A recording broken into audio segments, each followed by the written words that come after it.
Twitter was on fire yesterday during the noon Central kickoff time. Around halftime of most of the games, third quarter, some of the games, Antonio Brown and the video of him losing his mind, removing the uniform, the pads, Mike Evans trying to keep him from doing that to no avail, and the way he stormed off and went into the tunnel, waving to the fans, shirtless, just craziness. And Paul, you were down the way for me at the game yesterday for Titans and Dolphins. We were watching that game, and I was thinking to myself, okay, what caused this? Was he ejected from the game? That was my first thing. Did he get ejected and lose his mind? Well, part of that's true.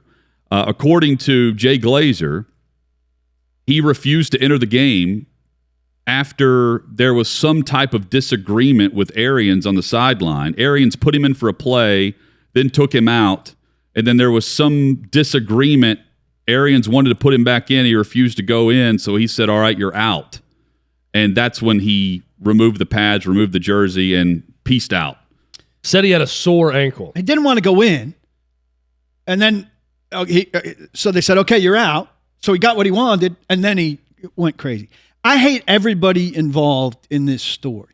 Now, I understand there's the potential for background stuff, mental health stuff that we don't know about. But given what we do know, the Bucs have used this guy at their convenience despite bad stuff, despite the fact that he's got domestic violence in his history. I don't know if that's alleged or proven, but it's at the very least, it's some very significant charges.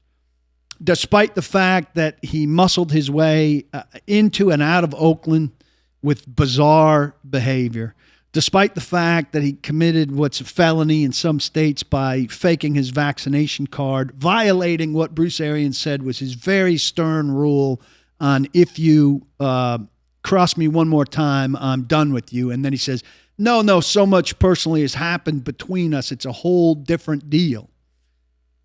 If he's of use to Bruce Arians keeps going back to him. If he's of use to Tom Brady is happy to throw to him. As soon as he's not of use to them anymore, then Arians says, he's not a Buck anymore. And Tom Brady says, oh, we got to be compassionate here and consider all of this stuff. Don't be angry. Be empathetic. Be empathetic. You frame it whatever way is convenient to you. This is all nonsense and garbage. You've got to think of just how convenient all of this has been for you. You have just used him as long and as many ways as he could help your football team. And then when he can't, you're finally done with him. None of it's been about a standard of behavior.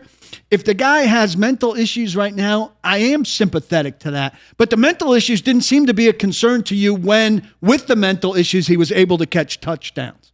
The mental issues were nothing of a concern until he took his shirt and his pads off and walked out on you. Then the mental issues are the biggest concern. Let's make sure he gets the proper care. Let's not judge him. Let's not be critical. There are a lot of people that have mental health issues and that have something going on. There's also a lot of people that are just dumb. I don't know Antonio Brown. I don't know which camp he falls into.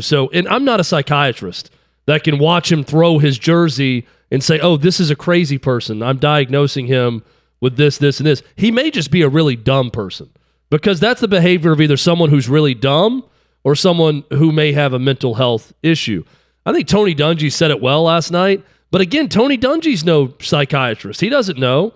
But he said, I really hope the NFL stops doing this guy a disservice and signing him until he gets the help he needs. Surely he said because someone, even Mike Florio was saying, talent always wins out.